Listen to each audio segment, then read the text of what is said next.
Hold on, real quick. One time for Robotech. Yeah. Sin City was a Mavia. Yeah. We in here. How y'all doing? My name is Hero. This is Coding with Strangers, and I want to talk about Drizzy Drake, Six God. I want to know what he's all about. I want to see if he's doing this thing. I've been having a lot of fun. For all you guys that are in the know, this is supposed to be a tech show, but I find myself talking about Drake, and you're probably thinking to yourself, well, Hero, why and how should we care about AI? Because when I tell you guys AI is going to ruin everything, we're starting to see some of the residue of that happening, everything. So let's do, for context, right? Two things. Last year, the Drake and The Weeknd came out with a song. And the song actually won awards and was nominated at one point to win awards at ceremonies. Cool story, but Drake and The Weeknd never made a song together. In fact, that song was completely made AI. The song's actually so good that the representatives for Drake and The Weeknd both came out together with a collaborative statement and totally scorched earthed it. Took it down, was seeking to punish said person who published and produced it. And it really begged the question, how far is AI willing to go? If you want to take this a little bit further and a little bit out of context, I want to say Willie Nelson, but it's not Willie Nelson. It's the comedian Garland. A podcast duo came out and wrote a script and then used AI to generate his voice to tell their jokes using his intellectual property, which was his voice and likeness and image. And that story caused them to be sued and have to take down the podcast and all of these things. But clearly our laws are not up to speed with what the technology can do. And now we've been faced with another situation. We have a controversy where currently right now, if you're not in the rap world, a bunch of old men. How old is Kendrick? How old is Kendrick? How old is J. Cole? These are nearly 50-year-old men. Am I being crude? How old is Drake? How old is Drake? Drake's 37. Okay. 40-year-old men and up. So we got a bunch of older men. You're too old to be arguing. Every one of them have kids. If you got kids, you're too old to be beefing. And that's why I really appreciate Cole's response, because he literally said it just didn't sit well with him. He doesn't care. Because Cole is right. He makes too much money to care. So for me, I'm sort of in that camp. Kendrick's verse was good to the extent where it's now overplayed because everyone uses that sound on TikTok right now. So I'm just tired of hearing it, and it's the same verse. Metro Boomin, I only know him because some of my other favorite artists, use his "If Young Metro Doesn't Trust You," right? So, and then Drake, he is the king of the category right now. As corny as he is, as some of the, dare I say, some of the audacious the audacity for some of the things he does and says on the mic, he's allowed to do because he's the one winning right now. He's the one at the top. He is the head honcho in this category.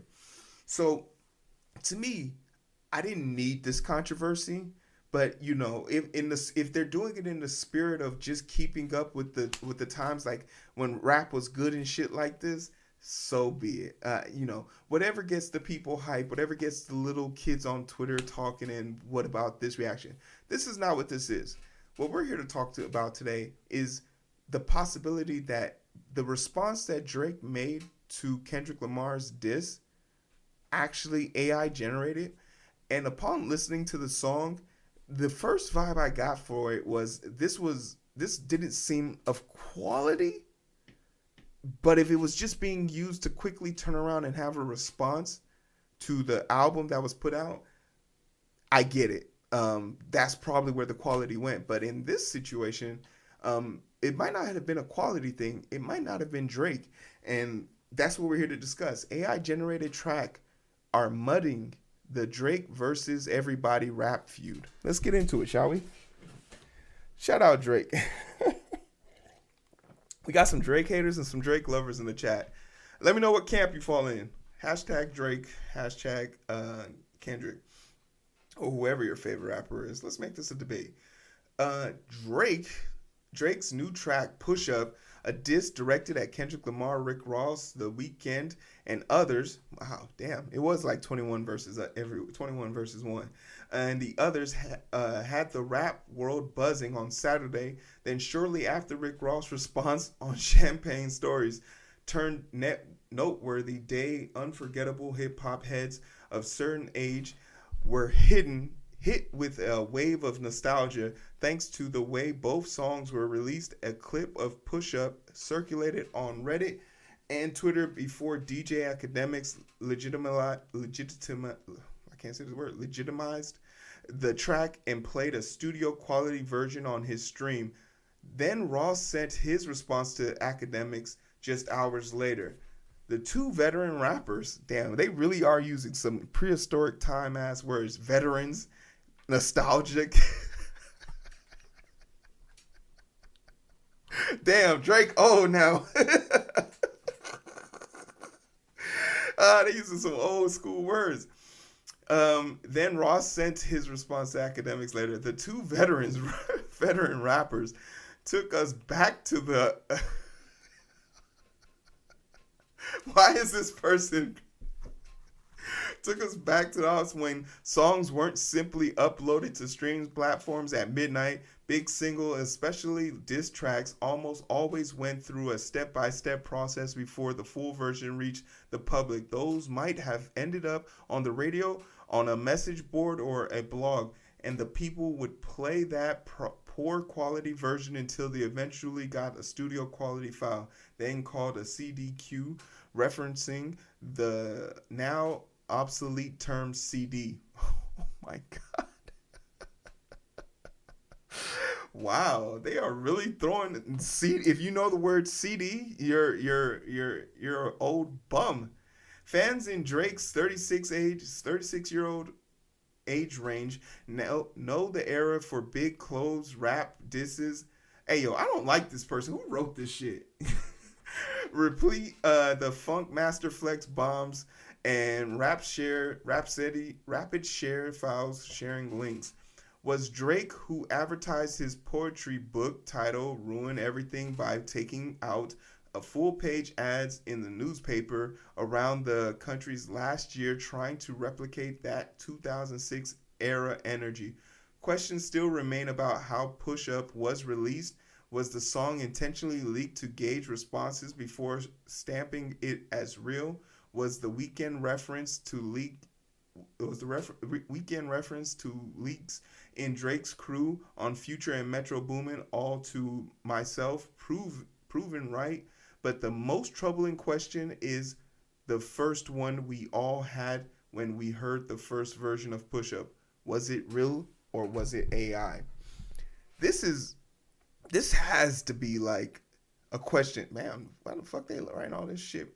We'll talk a little bit about it. Fans who were surprised that that a song of this magnitude leaked, assuming that it must have been the work of AI, which is rapidly becoming more prevalent in rap world. TikTok has been awash in obvious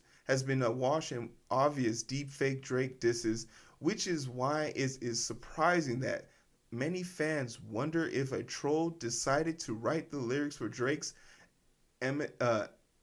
enemies recite Drake's enemy recites them and then transfer them into the rapper's voice still even before Academics' confirmation. Most listeners felt like the quality of the song, vocal inflections, and inside baseball reference to Kendrick's contract, and then the Weeknd's manager, XO Cash, affirms the track as real. So there's a bunch of things here that we can break down. One, those inside references are going to be known by a tight circle, and those we call that, if you guys are big on the rap battle scene, you feel me? Shout out to all the rap battle. Bang.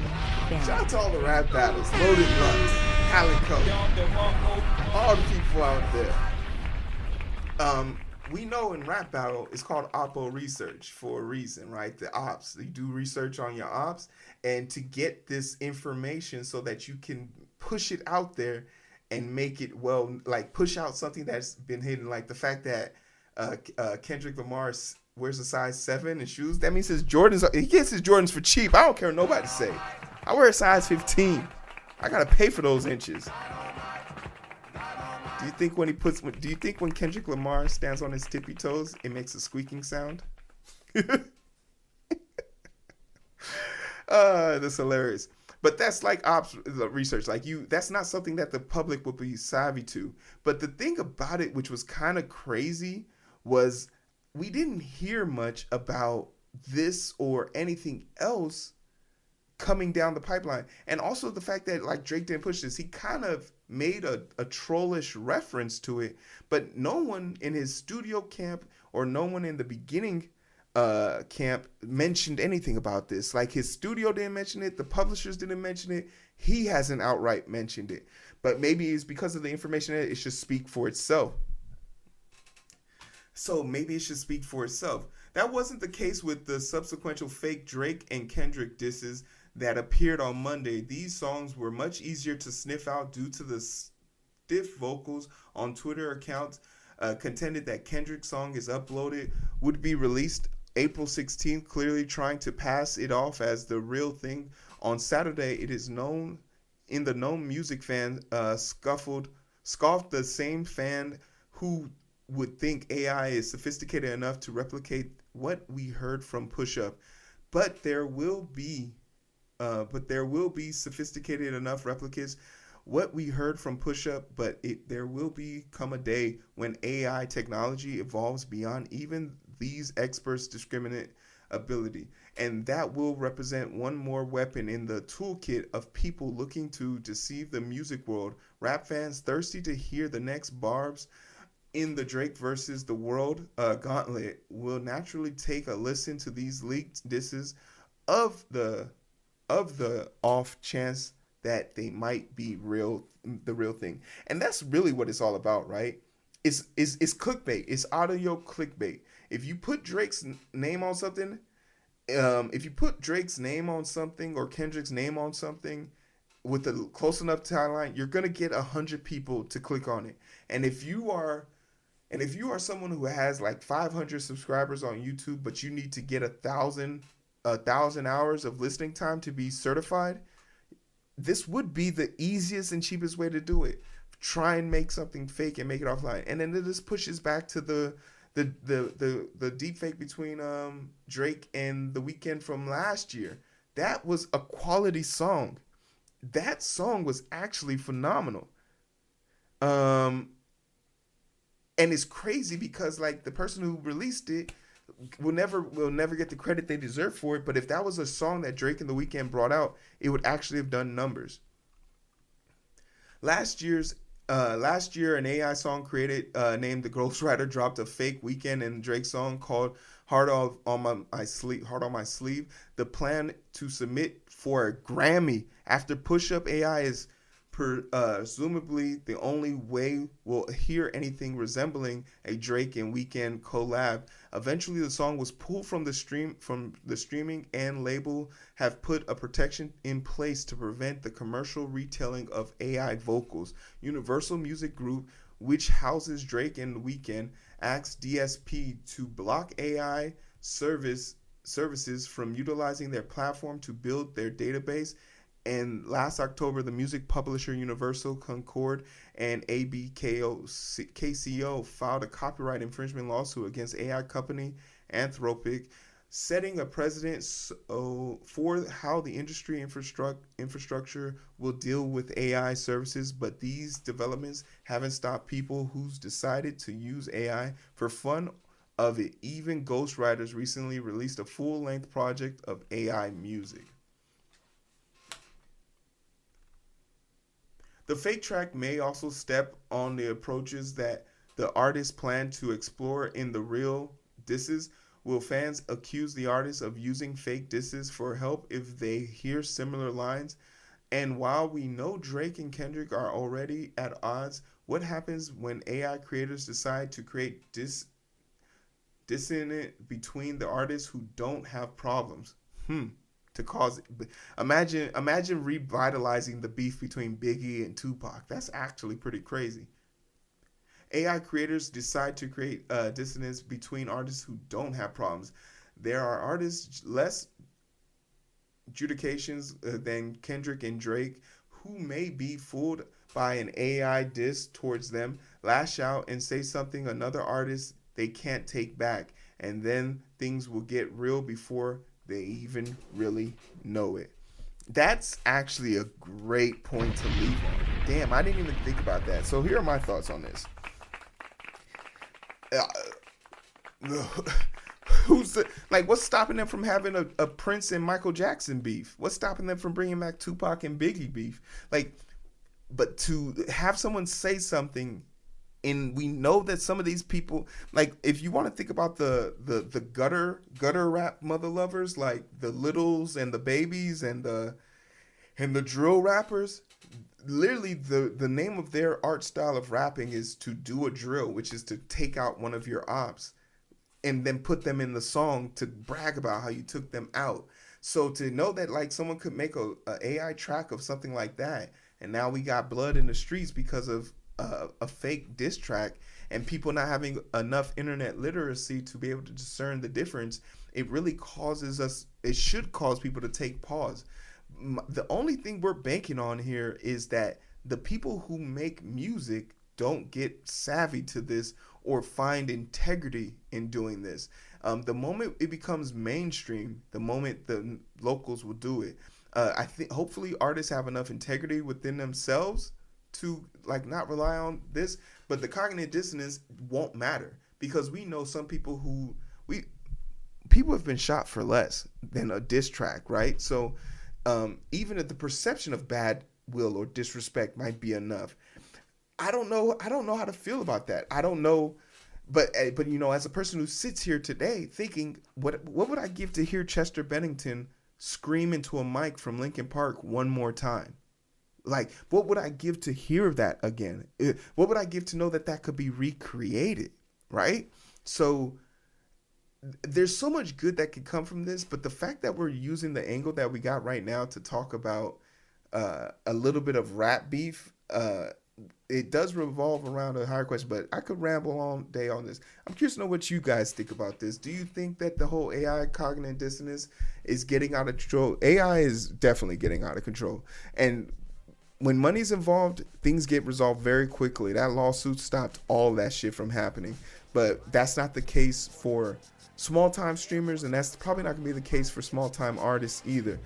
Do we need to take further precautions into doing this? The answer is absolutely yes. But Kendrick Lamar, Drake, is Drake about to Thanos snap all 21 of these people? Let me know what you guys think in the comment section below. Good timing.